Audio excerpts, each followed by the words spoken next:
Assalamu alaikum and very good morning to you, dear children, especially students of class 8th of PHS Badarhar. I am your teacher, Morris sir, and today we are going to start another chapter from our science subject.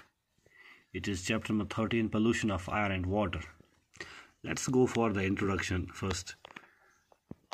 जैसा कि आपको पता है, जब हमने ये सुना that Taj Mahal जो है, now it is being counted as one of the 7 wonders of the world, so everyone is excited because it represents faith. और किसी कोई चीज़ इस लिस्ट में दर्ज हो that it is now a wonder in the world, तो it is really something different.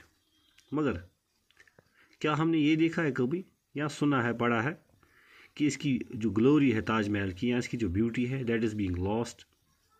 Because Taj Mahal जो है, it is made of white marbles, और these marbles they are exposed to the environment, to the air, and the air surrounding the Taj Mahal, it is polluted.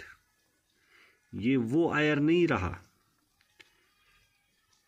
जिसमें कि आलूदगी के components present थे. So the air which is surrounding the Taj, it is making it its glory is now being lost, its beauty is now threatened. So we are eagerly waiting that if something can be done so that the air and the water pollution especially, it can be brought under control. इस चीज़ से भी हम वाकिफ़ है कि जो आजकल हमारा environment है, जिस माहौल में हम रहते हैं, ये ऐसा नहीं था जो पहले था.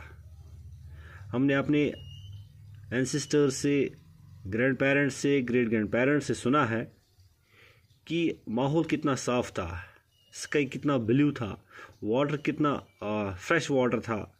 इस तरीके से हर एक चीज़ जो थी वो नेचर में जो पाई जाती थी, वो अपनी सही तरीके में प्रेजेंट थी, and they were fresh, available in their own times.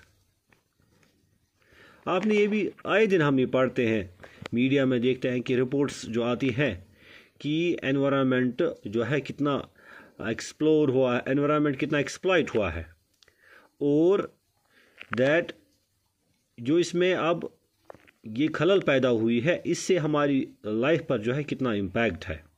Specially air और वाटर जो है, इन कंपोनेंट्स में जो डिस्टर्बेंस पैदा हुई है, इसकी वजह से हमारी लाइफ जो है कितनी डिस्टर्ब हुई है. इससे हमें डायरेक्ट हम पर असर क्या पड़ता है. बिकॉज काफ़ी लोग ऐसे हैं, स्पेशली जो मेट्रोपॉलिटन सिटीज़ जो है, या जो इन सिटीज़ में अगर आप देखेंगे तो काफ़ी लोग जो है, they are suffering from disease, specially respiratory system की जो डिजीज़ है, वो इन लोगों में तेज़ी से बढ़ रही है. अगर आप दिल्ली में देखेंगे, दिल्ली में जो लोग हैं, वहाँ पर जो एयर पोल्यूशन की लेवल है वो 440 ppm से भी ऊपर है.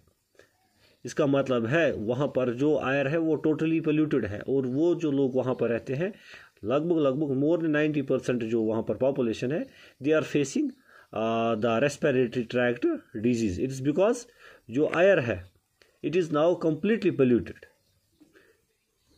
और हम इमेजिन ये भी करते हैं कि कभी ऐसा हो कि क्लीन एयर हमारे पास अवेलेबल हो, वाटर, साफ सुथरा पानी हमारे पास अवेलेबल हो, या may be a time will come, we should think that एक वक्त ऐसा भी आएगा कभी हमारे पास क्लीन एयर या साफ पानी जो है वो हमारे पास अवेलेबल नहीं रहेगा.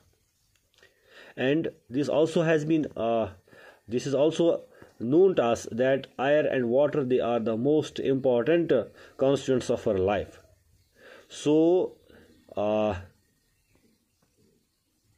इन कंपोनेंट्स के बगैर, विदाउट एयर, विदाउट वाटर, कोई भी लिविंग ऑर्गेनाइजेशन जो है, इट कैन नॉट सर्वाइव. खाने के बगैर हम कुछ दिन जिंदा रह सकते हैं, but we can not live without air for some seconds. Similarly, water is as important for us as air is. So, इसका मतलब यह है कि जो एनवायरनमेंट है, कुदरत ने इसको एक ख़ास तरीके में बनाया, सजाया, संवारा है। तो हर एक चीज़ की जो कंपोनेंट की अपनी अहमियत है, जो इंसान की भला के लिए, बका के लिए और बाकी लिविंग ऑर्गेनाइजेशंस के लिए ज़रूरी है। और इसको उसी हालत में रखना ज़रूरी है जिस हालत में कुदरत ने इनको बनाया है। अगर जो इनका नेचुरल मेकअप है कंपोनेंट्स का, अगर वो डिस्टर्ब हो जाता है, वो ख़राब हो जाता है, तो it will directly tell upon the living organization, specially the human beings. तो अगर आपको याद होगा प्रीवियस क्लास में हमने पढ़ा है air as atmosphere it is the blanket of gases, और हमने ये भी पढ़ा है दैट एयर जो है इसमें लगभग 78% जो है it contains nitrogen, 21% oxygen. Similarly, carbon dioxide is present there, methane, ozone and other tracer gases, water vapors, they are all present here. ये तो इसका केमिकल जो एयर का मिक्सचर है इसमें ये प्रेजेंट है। But now in addition to this, there are now those agents in the air which are called air pollutants. So inshallah in the next class we will proceed ahead.